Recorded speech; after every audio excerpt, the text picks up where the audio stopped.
اسمان راونړېدی چې بیا دې د خوبه راویښ کړم توره شپه ده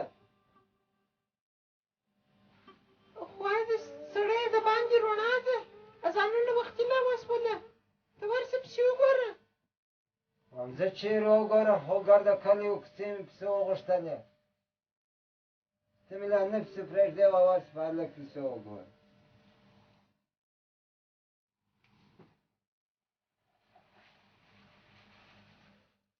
سمه ده پسې ولاړ به سم وبه ګوره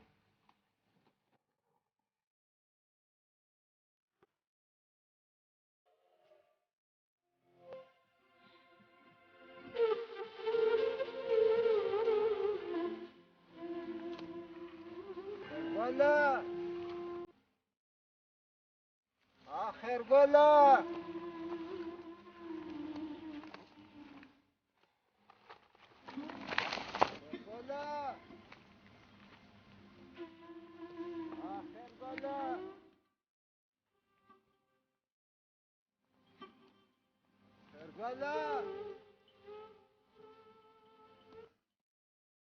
آخر گله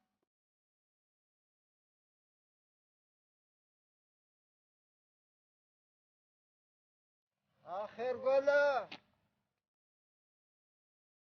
آخر گل سوسو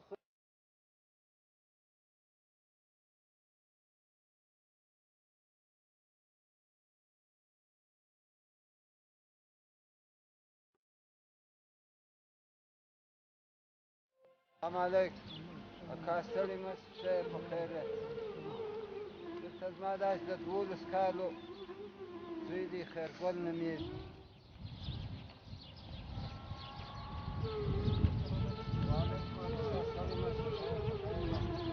خدای دې خیر کړي دا سپتلوار چیرې روان یې د پرون راهیسې مې زوی د غوا سره ورک دی په کلي کې دې معلومات نه وکړي چیرې تللی دي پرون مې ټوله کلی پسې وغوښتې نن د علي د سهار راهیسې پسې ګرځم هېڅ درک یې نشته نه د مړي نه د ژوندي خدای مهربانه دی خدای بیا پیدا کړي ته ورته په بل کلي کې پسې وګرځئ او پوښتنه مښتنه وکړه خدای مهربانه دی خدای دې مشکل حل کړي سمه ده نو زه ولاړم خدای دې مال په وروره خدای په امان خدای دې مال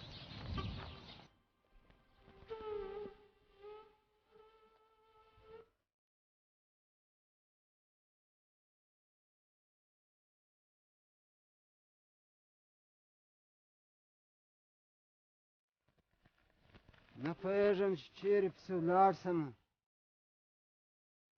ګرده منطقې مې پسې وغوښتلې د هلک درک لا نه شو معلوم دی بلا په پسې که د غوا ورکه شوه څه به کوم خو ګرده کور مې په غوا چلېدی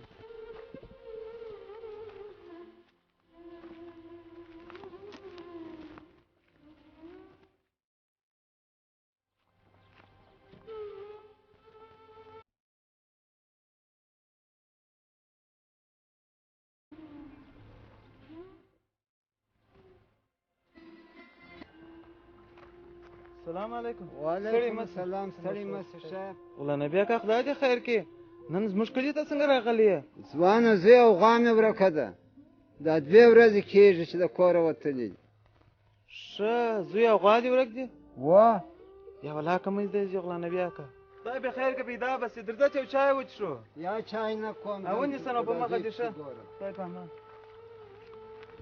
غلام نبي کاکا موږ دا مجلس د دې لپاره جوړ کړی دی دا د کلي همسایهګانو دا فیصله سره وکړه چې تا ته څه مشکلات پېښ شوي دي هغه بچی دې ورک شوی دی نو موږ دا د کلي خلکو دا فیصله سره وکړه چې ستا سره کښېنو دا ستا د مشکلاتو په باره کې ستا سره خبرې وکړو او دغه ستا زوی چې ورک شوی دی په دې باره کې ستا سره خبرې وکړو چې دا څنګه ورک شوی دی څه سبب دی چې ورک شوی دی خو یوه خبره داسې ده چې دغه کلیوال هم خبر دي زه خبر شوی یم تا دا خپل زوی وایي ډېر وه هر وخت به دې بس زیراوه راچاپه کوه به دې نو داسې امکان لري چې دا ستا د وولو په سبب باندې دا هلک ورک شوی یا تښتېدلی نو دا زموږ په نظر باندې سمه نه ده چې ته د خپل اولاده سره په دې اندازه ظلم کوې اجلاله و ما نو د دې اولاده سره څه ظلم کړی دی ډوډۍ مې نه ده ورکړې کالي مې نه دي ورکړي. دا خو هر سړی خپل اولاد یو چې په لاخه وایي پر لار کوي، نو دا څه ظلم دی؟ او دا دې زما د 1.5 لک غوا یې راورکه کړل. زه د ده په کیسه کې نه یم. په دغه غوا باندې زما ګرده کور چلېدی. د دغه هلک د لاسه عادي دی هم ورک سو، غوا هم ورسره ورکه. غلام نبي اکا، ته داسې مه وایه چې ما د خپل زوی نه دی والی. په خپله په دا کلي کې دا ټوله خلک دا وایي چې تا د خپل زوی سره داسې ظلم نه دی کړی لکه دا ته چې وایه. بلکې که موږ دا رقم هر کوچنی دا رقم وو، دا زموږ ټوس ګرد کوچنیان به دا کلي څه وتښتېږي. دغه د ولو سبب دی چې دا کوچنیان یو بل ځای ته ځي. او موږ ټوس باید پر ماشومانو باندې رحم وکړو. شکر دی پښتانه یو، مسلمانان خلک یو. او بل حضرت محمد صلی الله علیه و آله وسلم ویلي دي، وایي هغه څوک چې پر ماشومان باندې شفقت نه کوي او ظلم پر ماشومان باندې کوي، هغه زموږ څخه نه دی. نو موږ ټوس باید پر ماشومان باندې دا ظلم ونه کړو. که چیرې تا د خپل زوی نه وای والی، ولې به دا ستا غوا ورکېدلی؟ نو تا خپل زوی ووالي، ستا زوی وتښتېدي، اوس غوا هم لاړه، اوس نو نو زما زوی خو دغسې بد هلک و چې ما وه، ما خو پر ناحقه نه وه. یا موږ ته معلوم و ستا زوی دونه هم بد نه و لکه دا ته چې وایه. موږ هم په دا کلي کې لیدی، دا خلکو ګردو لیدی. شکر دی سم پر لاره هلک و. دا وهل په خپل ترتیب وي. داسې بې ترتیبه وهل ګډ وخت کوچني دپاره نه دي چې ته یو کوچنی د ستونې ونیسې او بارې خفه کړې. دا ما زه پر تا باندې ما څو واره ستاسو دا کوچنی خلاص کړی دي. 2-3 واره زه پر تا باندې راغلی یم، تا دا کوچنی د ستونې نیولی دي او دا کوچنی دې خفه کړی دي. ګوره وا ما چې خفه کوه، ما خو مازې بیروئ، نو ما خو واژه نه. وایم در اوسه ما د ده لاسر مات کړی دی، پښه مې ور ماته کړې ده، په وینه مې لړلی دی، څه مې په کړی دی. او بیا اولنې وایي چې ډب نه یې ادب نه یې. دا خو لنده لښته ده، پر هره خوا کږېږي. نو دا چې زه اوس پر لار سم نه کړم، دا چولیسې بیا چیرې سمېږي؟ غلام نبي اکا، ستا خبره سمه ده چې دا لنده لښته ده، دا چې هر رقم کښېږدي هغسې به لویېږي. دا خبره صحیح ده، خو په دې رقم هم لښته سړی نه سموي لکه ته چې سموي. دغه ستا زوی ته ما څو واره ویلي دي چې هلکه ولې سبقه ته نه راځې؟ دی راته وایي پلار مې نه پرېږدي. نو ته چې غواړې اولاد سم سي، پر لار د خدای و د قرآن و د شریعت و د اسلام برابر سي، نو خو سبقت یې پرېږده چې هغه سبق ووایي، په یو څه پوه سي چې اوس یې سبق ویلی، هم بیا ته پېژندلی، هم بیا خپله غریبي و غوا پېژندلی، هم بیا د هر چا احترام درلودلی. نو تا د هلکه څه څه شي جوړ کړي؟ اوس هغې ورک دی، نه و ما ته څه نه معلومه ده، نه و تا ته معلومه ده، نه دې مسلمانانو ته څه نه معلومه ده. سړی خو داسې نه کوي. حاجي لالا، دا ستا خبره زه منم چې ما سبق نه دی په ویلی، مګر نو ما خو غوا په کتله چې زه په دغه هلک باندې غوا ونه ګورم، په چا وګورم؟ ګوره غلام نبي اکا، سبق هم وخت لري. یو ساعت وخت د سبقه دی، یو ساعت سبق وایي، سبق ته ورپرېږده. تاسې ګرده ملامتیا پر ما اچوئ، وا ستا د لاسه دا زوی وتښتېدی. زه څه خبر یم چې دا زوی مې غلو وژلی دی، غوا یې ځینې اخیستې ده. دا غوا ده په بازار کې خرڅه کړې ده، دی تښتېدلی دی.